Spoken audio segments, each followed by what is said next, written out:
Let's talk about some Cindy Jonks. Let's do it. So when did the original version of the album come out? There was a year, and it was The year of our Lord. The year of our Lord. I want to say fucking Probably like 07 or some shit. I was actually going to say even later. I was going to say maybe even like 9 or 10, but fuck if I know. Cody Jinks. Let's see. I should know this, probably. Let's 2010, I was right. Oh, look at you. Well, at least according to Genius, it's 2010. Yeah, according to iTunes, it is too. So yeah, we're talking about the new one because it's just.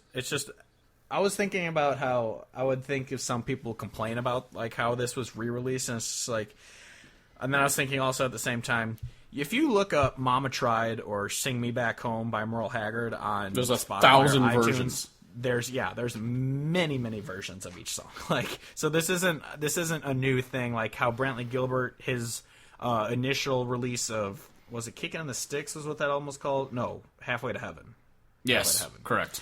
When that album was released, and then he re-released it with new tracks, and he redid all the songs. It's not a new thing that people are doing. Yeah, and also, if anyone's pissed off about him re-releasing it, I would bet a lot of money that if you just blind tested someone on which version was which, they would fuck up half of them. Because he does a very faithful redo of everything on here, and then even had the niceness to have a couple different versions and have them separate. Yeah, have them as separate tracks. It's not like he redid Hippies and the Cowboys and had a completely new version that was the only version on the album. Yeah, it's just the same song in a different key. So yeah, you don't use your music on me. We're not going to put the previews of those two in there because we're already going to talk about them earlier in the album. But the other 11 we will be talking about a lot. So let's just hop right into it. Skirt indeed. Number 1 is off the album Less Wise, Modified Reissue 2017, is a song by Cody Jinks called No Time. I've got no time to think of the time that I've let go. I've got no time to think of the time you spent alone. I've got no time to think of the years I know, all the times with you, how they come and go. Got no time to think of the time that I've let go. 10 years gone, and I'm Perfect timing with the word "no time" for the poor connection to rear its head and ruin everything. Yay, you're back.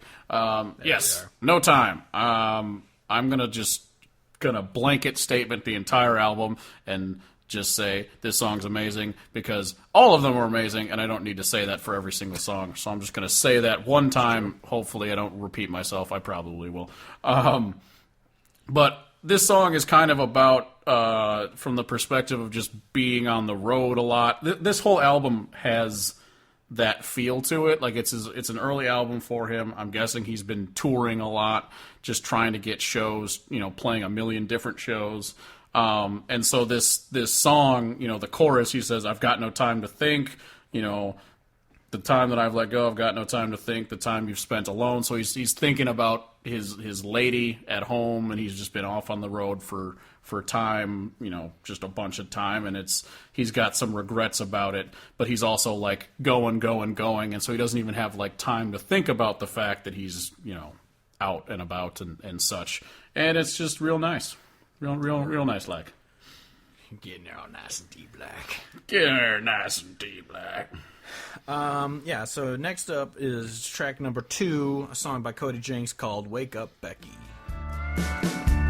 I need to hear your voice, I'm all alone. And this is what I'd say to you if you'd pick up that phone.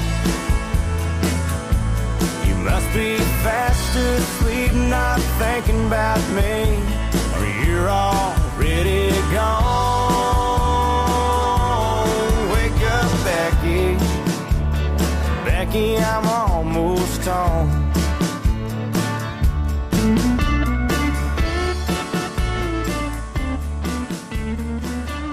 Yeah, and so this one is, like I was saying, is very similar, where I believe... It's about Becky drinking White Claws. She's like, God damn it, Becky, And then wake she up. passed out from drinking You're not... too many White Claws. You shouldn't have drank so many White Claws, you dumb bitch. No. So this song, I believe, is from the same perspective, where he's on his way back home from touring, but also I can't totally tell if he's referring to just he's up at night and he's like trying to call like an ex that he wants to visit, or if it's really that he's just been out on the road and then he's concerned about if she even cares about him anymore and if she's just forgotten about him, because he's got the line in the chorus where he says, "You must be fast asleep, not thinking about me, or you're already gone," and then "Wake up, Becky, Becky, I'm almost home." I don't know if he's talking about someone that's just a relationship's been fractured, or if it is just, I've been out on the road this whole time and I'm coming home. Please be there still when I get home. But you might have just said, fuck it, I'm out of here. Yeah, exactly. Number 3, I don't have anything to add to that, so I don't know if you have... Respect. No, that's good. All right, RSPCK. Number 3 is one of his most well-known songs, is Hippies and Cowboys. Raising hell with the hippies and the cowboys. They don't care about no trends, they don't care about songs that sell. Yeah, tomorrow I'll be gone, so tonight everybody just sing along. Raising hell with the hippies and the cowboys. I've been standing on Yeah, the this outside is for all such a great song because it's a thing that I don't think is acknowledged all that much in the community, just in the country community, of just that, speaking of, like we were talking about before, like you've got people like Jason Isbell who obviously have a certain political affiliation, and then you've got all these other people on the other side of political affiliations, but then this music is the land to bring us all together, and the people that wouldn't necessarily hang out are all jamming together and having a good time because they just care about good music. And so that's what Hippies and the Cowboys is all about, is he's making the songs that he wants to make, and he's really comfortable just hanging out with the hippies and the cowboys, and because they don't give a shit about, like he says in the songs, they don't give a shit about this, that, and the other thing. I didn't pull up the lyrics, so I'm fucking up what he actually says, but... Yeah, it's like this Drunk American song by Toby Keith, and it's like, what they say is they don't give a shit when they talks about that part. He's talking about they don't give a shit about, like, number ones and about if it's a hit or not. They're just here to sing all the songs. Yes. And so it's also, I like it because not only is it, there's the liberals and conservatives, the hippies and the cowboys get together and they sing the same songs. It's also a protest song where it's just like, these people, I like hanging out with them because they drink $2 beers and $3 wells at these little dive bars, and they just get together and they want to listen to some Stone Cold country. They don't care if you went number 1 or not. They don't care if your songs are hits, if you're selling millions of records. They just want to get together and sing country music, and I love that because, on top of it being a get-together song, it's a protest song at the same time, and it's fantastic. Yes, because as he said famously, fuck Nashville, we'll start our own damn club. Exactly. Which, that shirt hasn't gotten taken down yet, so we'll see. Nice. Next up is number 4, 65 Days in L.A. We went out there searching for something. Instead, we all got lost. We were heading out west, and the plans were going south. Never counted no cost. By the time I hit Arizona, I was on my way to sea. 65 days in LA is enough for me. This song sums up exactly how I feel being in the city. Yeah, I think I think it's as simple as going out to LA to try to, presumably make the music and become a big deal or whatever. But then he's just like, the end of the first verse says it all, where he's just like, that California summer wasn't that hot, so he's just like fuck that shit. And then like the end of the third verse, well, I guess at the end of the second and third verses is just, but 65 days in LA is enough for me. I love the idea of just fuck this place that everybody goes to try to make it. It is it's he talks about how it's like fake, and everything that people say about it is not, it gets a reputation that isn't totally accurate. Like he talks about stepping over bums on the sidewalk, and shit like that. It's just like it's really not. It's really not what you think it is. And like the very first line of the song is just, all I did was drink all day in that hell they call LA. And I'm like, yes, I love it. Exactly. It's a fantastic, I love it. Moving on to number 5 is Somewhere in the Middle.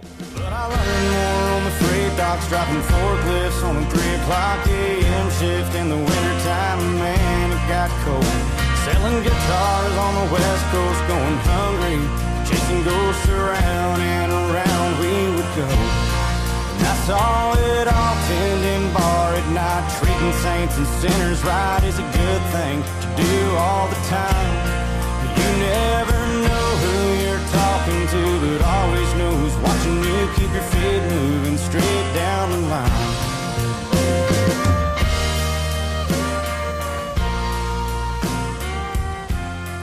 This is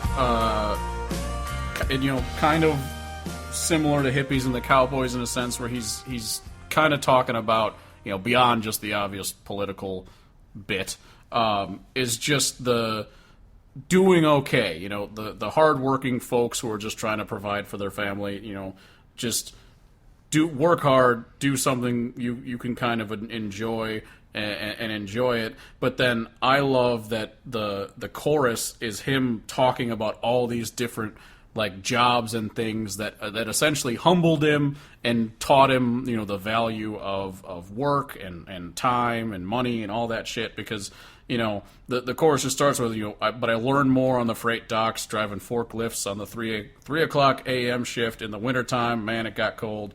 Selling guitars on the West Coast, going hungry, chasing ghosts around and around we would go. And then I saw it all tending bar at night, treating saints and sinners right. It's a good thing to do all the time, because you never know who you're talking to, but always know who's watching you. Keep your feet moving straight down the line. I think it is a really awesome chorus where he's rattling off this. He's talking about how the next song is funny. It's called "Been Around," which is talking about what he's saying here. He's been through some shit, and he's seen the world from these different perspectives, and he's learned some things. Yeah, it's just a great one of those I learned lessons the hard way type songs. Yeah, America. Yeah. Number 6, moving on, is Been Around. Dancing the flame, I've been burned. I walked on the harder side of life. I've taken all the wrong turns. I've been around, I've been down, and I've been wasted. I fight with myself, sometimes I lose. I've got me an angel on my shoulder, but I've got the devil too. I get down, I get around, and I get wasted.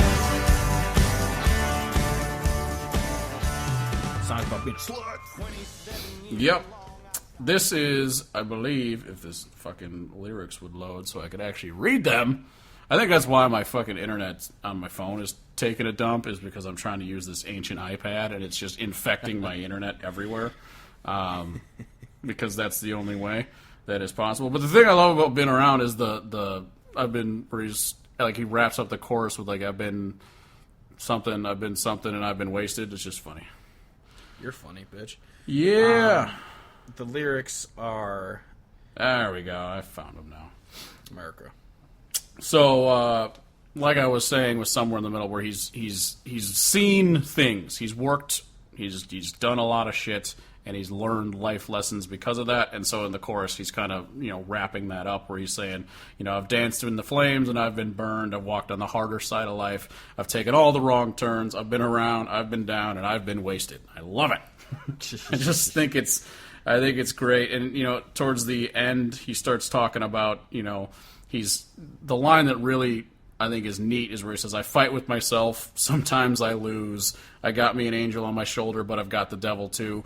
It's just this, this balance that he kind of hints at throughout the record. But then, it all comes back to the, learning life lessons and like he says, he's been around. Yeah. Yeah. It's fantastic. All these songs, pretty good. Next up is number 7, Last Call for the Blues. They say, why don't you quit drinking? You're always acting like a clown. We all see your ship's been sinking, just slowly going down. You've been running for so long, you ain't got no time to lose.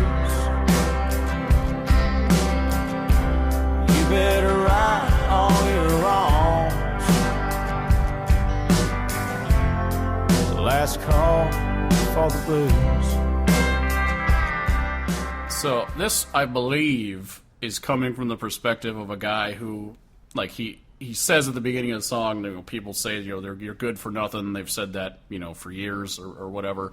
And so I believe he's talking about a guy who's had a bit of a rough go for it, of it for a while, but he's kind of been complaining and not helping himself for so long that it's kind of like, at this point, you've got to just get your shit together, otherwise you're done. And so I don't know exactly beyond that. I just really like the idea of, he's looking back and, he's, like I'll just fucking read the chorus. I'll do that. How about I do that?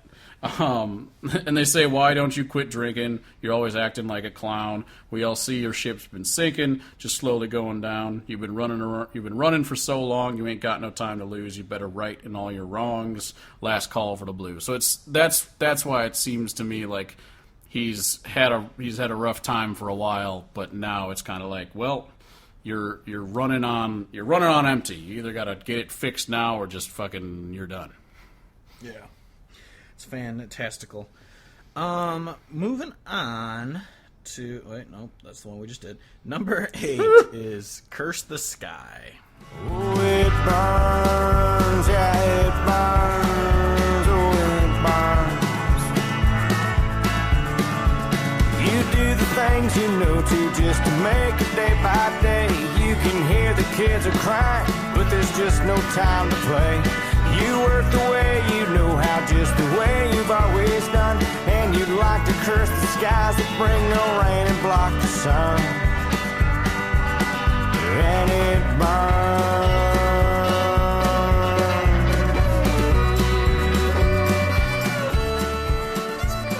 I am a fan of any sort of like reference to the farmers and like the Dust Bowl and just, farming plates in general. I don't know why. Maybe just growing up where we did, where there's farm fields everywhere. But so like this song, he's talking about, the rain won't come when you want it, and then when you think the rain's gonna come, lightning comes down and just burns your field, and it's just like, what the fuck? And then so he's just like cursing the sky because when you call for rain, it doesn't come, and then you can have too much, and the land is just a dickhead to you. And I just really like the... That's the actual lyric. Land yeah, is the dickhead the, to you. The land is just a dickhead. I really like the words that he uses, the way he kind of like paints the picture. The line that the river roars with laughter as it strips away the pasture land, the home... Fuck my brain.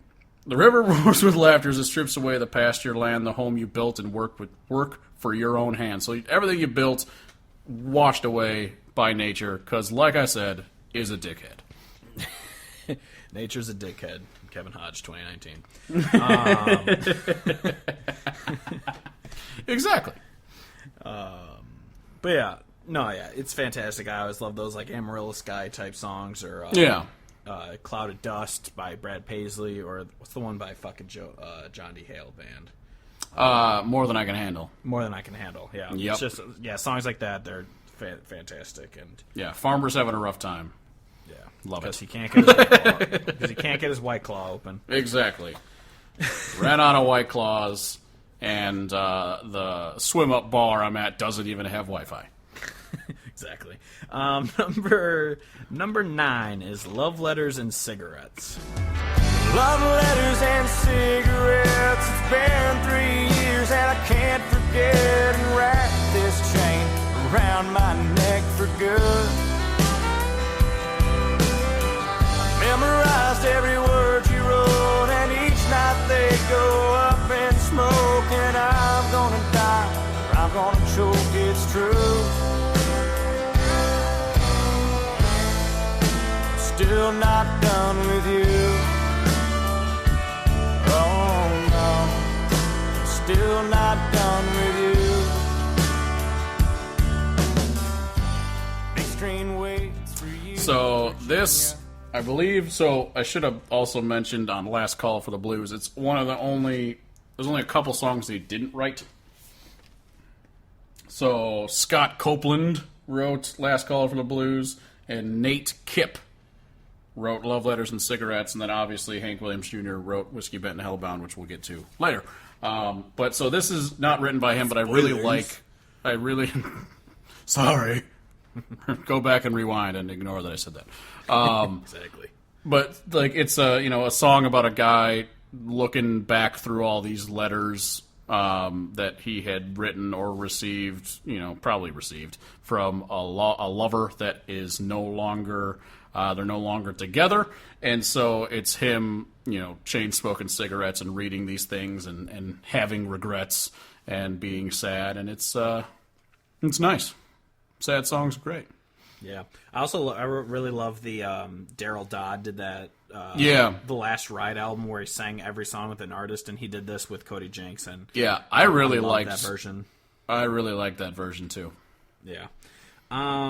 Next up is track number 10, Less Wise. It's always c'est la vie. Try not to miss the forest for the trees. And now we're what we did not think we'd be. A little bit older, a little less wise. You get a little older. This song is incredible. I know that I said I wasn't going to say it, but I like how it's like even though I'm getting older, I'm getting dumber type thing. Yeah, because I feel like this poem is like this poem. Shit, that ruined the thing I was going to say. This song to me is really like a poem. Like that's how I take it in.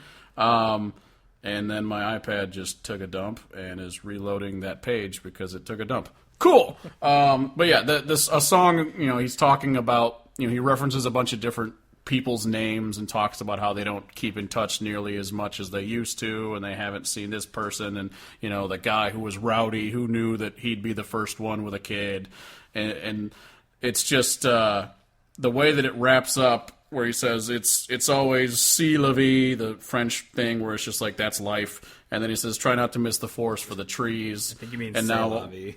C'est la vie, whatever. It's French. This shit is fucking French, man. You know what? I surrender. What I should have said? It's always c'est la vie.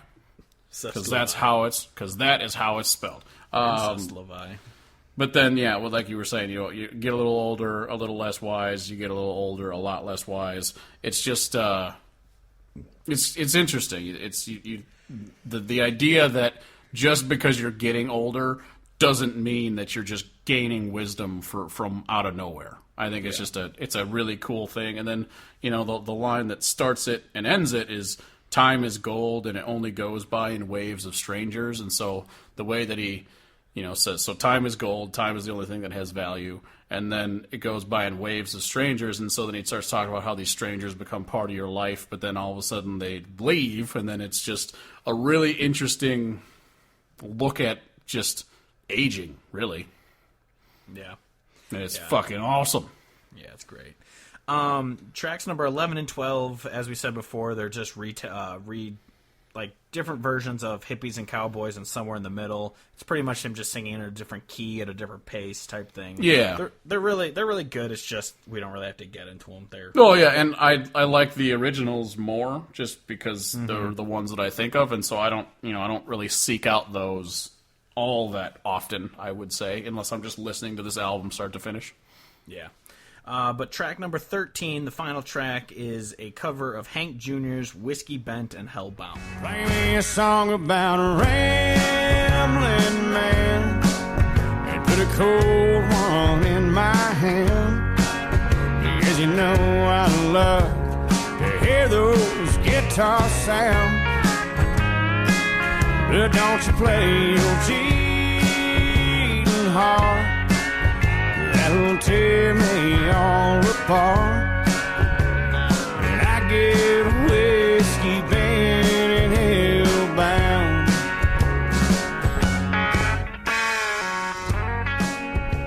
Which is it's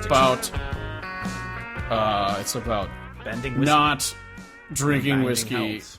and making sure to do abstinence. That's what it's about. Drinking water and going to bed early. But yeah, no, Whiskey Bent and Hellbound, pretty famous song. I thought it was an interesting choice that he put it on here, just as a song that seems very contrary to a lot of the themes of the album. I thought it was kind of weird, but I mean, he does a really good job with it, and it's a great song. So I'm not upset. It's just interesting. Yeah, I think my favorite cover, I don't know, you froze, so I might have missed you say this, but Yeah. my favorite cover that he does is the Pink Floyd cover. I think it's better than this one. Oh, for sure.